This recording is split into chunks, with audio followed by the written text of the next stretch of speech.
Welcome.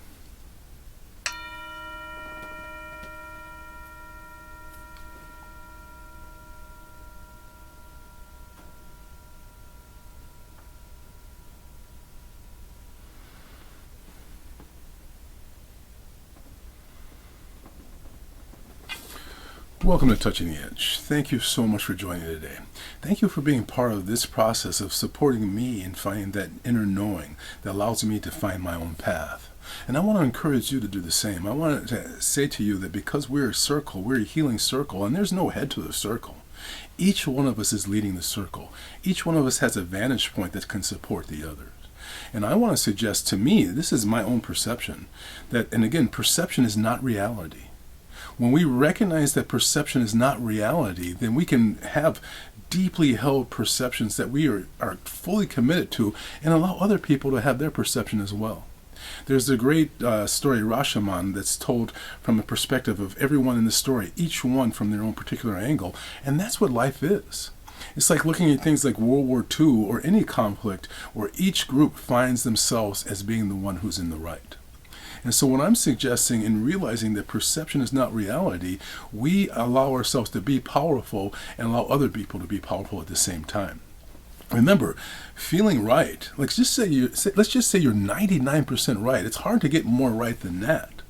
When you're 99% right, you're not 100% right. That means that you can be right and wrong at the same time. When you invest in that 99% of being right and then take it as though that's complete, what ends up happening is that there's a glimmer that you're ignoring. I remember, I talk about this, chimpanzees are supposedly about 99% of this, have about 99% of the same DNA as human beings. So being 99% right, would you be willing to marry a chimpanzee? No, of course not. And so that is the same. Again, realizing 99% is not enough, but it can be enough to describe your perception. And when you come from your perception and the strength of it, that means you're still willing to listen to other people. That means that you're no longer just saying things as though they are absolute truths. Because an absolute truth does not have a 99 percentile. It's always true.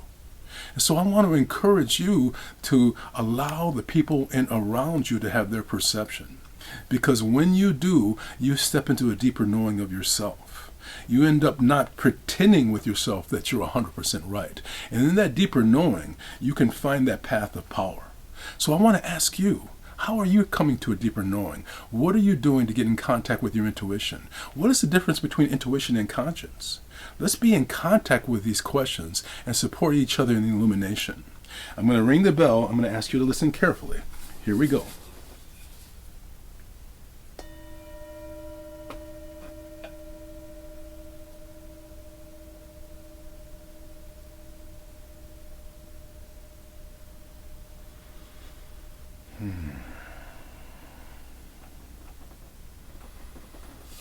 Finding that knowing allows us to accept what is rather than pretend that we know for sure what is.